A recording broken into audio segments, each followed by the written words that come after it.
కడప జిల్లా ప్రొద్దుటూరులో హౌసింగ్ నిర్మాణాలపై మంత్రి పార్థసారథి సమీక్ష నిర్వహించారు. గత ప్రభుత్వ హయాంలో జరిగిన హౌసింగ్ నిర్మాణాల్లో అక్రమాలపై కూటమి ప్రభుత్వం ఇప్పటికే విజిలెన్స్ విచారణకు ఆదేశించినట్లు తెలిపారు.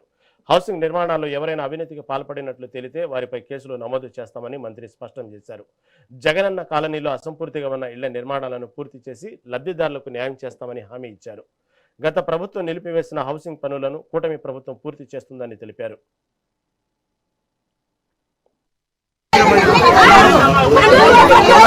నేనైతే చెప్పానంటున్నాడు అందరికి, వాళ్ళు రాట్లా అంటే మొఖం తాటేశారు. It is the amounts to దొంగతనం.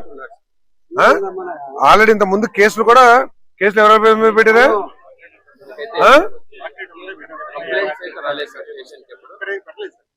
ఎందుకు పెట్టలా? ఇవన్నీ వినలేదు ఇప్పుడు. వస్తాను ఇవన్నీ వినలేదా? ఈ బాధలన్నీ వినలేదా అంటున్నా.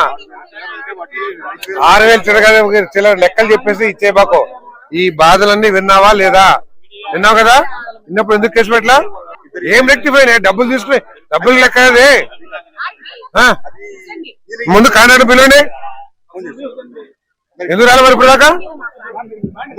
రావాలి కదా. వాళ్ళు లేకపోతే ఎట్లా? ఎవరితో మాట్లాడాలి? ఊరినే మైకులు ఇచ్చి చెప్పేసి వెళ్ళిపోతామా? ఎవరిదారు పిలిపించండి. ఎమ్మెల్యే గారు పెద్ద ఆయన ఇక్కడ కూర్చున్నారు. ఇక ఎక్కువ టైం కూర్చోబెడితే మాత్రం మీరే రెస్పాన్సిబుల్. సిఏ గారు మీరు ఇప్పుడు దాకా లేరు, విన్నారేమో. తిరుపాల్ రెడ్డి, నాగరాజు, గుణశేఖర్, జాకీర్ వీళ్ళందరూ కూడా వీళ్ళ దగ్గర డబ్బులు తీసుకుని వెళ్ళిపోయారు. వెళ్ళిపోయి సమాధానం కూడా చెప్పట్లా. అట్లాగే 11 మంది కాంట్రాక్టర్లు ఉన్నారు. 11 మంది కాంట్రాక్టర్లు కూడా కంప్లీట్ పొజిషన్ చూశారు కదా. కాబట్టి కేసులు కూడా పెట్టారు. రాక్రీట్ అనే సంస్థ మీద కేసు కూడా పెట్టారు. ఇప్పటికీ చేయలేదు. మా రిక్వెస్ట్ ఏంటంటే ఆ పేర్లు ఇప్పుడైతే పబ్లిక్ గా చెప్పారు కాబట్టి వాళ్ళందరినీ మీరు కానిస్టేబుల్ పంపించి పిలిపిస్తారో they must be brought to us. ఎందుకంటే డిపార్ట్మెంట్ ఉంటది, మీరు ఉంటారు, వాళ్ళు ఉంటారు. అసలు ఏంటి మీరు తీసుకున్నారా లేదా?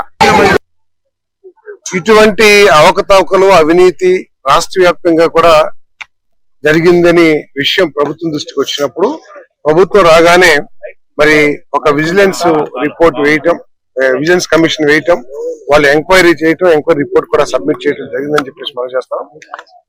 ప్రతి కేస్ బై కేస్ ఎటువంటి చర్యలు తీసుకోవాలో ఇప్పటికే ప్రభుత్వం చర్యలు స్టార్ట్ చేసింది. దాంట్లో భాగంగా ఎవరైతే కాంట్రాక్టర్లు థర్డ్ ఆప్షన్ లో కాంట్రాక్టర్ మోసం చేశారో వారి మీద క్రిమినల్ కేసులతో పాటు రెవెన్యూ రికవరీ యాక్ట్ కింద కూడా చర్యలు తీసుకోమని చెప్పేసి మరి డిపార్ట్మెంట్ ని ఆదేశించడం, పోలీస్ స్టేషన్ లో కేసులు నమోదు చేయటం, కలెక్టర్స్ కూడా తగిన ఆదేశాలు ఇవ్వడం కూడా జరిగిందని చెప్పేసి మనం చేస్తాం. ఇక మిగతా శాఖాపరంగా అవకతవకలు జరుగుంటే కొంతమంది అధికారుల మీద ఇప్పటికే చర్యలు తీసుకున్నాం. ఇంకా కూడా ఇంకేదన్నా ఉంటే వాళ్ళ మీద కూడా చర్యలు తీసుకుంటానికి మేము సిద్ధంగా ఉన్నామని చెప్పేసి కూడా నేను మనం చేస్తాను. ముఖ్యమంత్రి గారు చెప్పింది ఒకటే, ప్రతి పేదవాడికి, అర్హత ఉన్న ప్రతి పేదవాడికి ఇల్లు ఏర్పాటు చేయాలనేది ప్రభుత్వం యొక్క లక్ష్యం. గత ప్రభుత్వం 2014-19లో కట్టిన ఇళ్లకి జగన్మోహన్ రెడ్డి గారు వచ్చిన తర్వాత ఈ చంద్రబాబు నాయుడు గారు ఇచ్చారని చెప్పేసి నిర్దాక్షిణ్యంగా వాళ్ళు పేదవాళ్ళనే కూడా చూడుకోకుండా వాళ్ళకి 919 కోట్ల రూపాయలు ఎగ్గొట్టేశారు. 4,73,000 మంది లబ్ధిదారులకి క్లీన్ చేసుకున్నారు, లేకపోతే కొంతమంది గోడలు కట్టుకున్నారు, ప్రారంభంలో ఉన్నాయి. వాళ్ళందరికీ కూడా శాంక్షన్స్ క్యాన్సిల్ చేశారు నిర్దాక్షిణ్యంగా. కానీ చంద్రబాబు నాయుడు గారు రెండోసారి అధికారంలోకి వచ్చిన, అంటే 2024 అధికారంలోకి వచ్చినాక అవి జగన్మోహన్ రెడ్డి శాంక్షన్ చేసిన ఇళ్ళని వారు ఏమి భావించట్లా.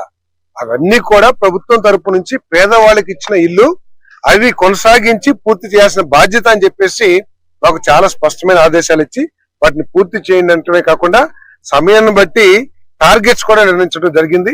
ఇప్పటికీ 4,50,000 ఇల్లుని మరి లబ్ధిదారులకి అందించడం జరిగిందని చెప్పేసి మనం చేస్తాం.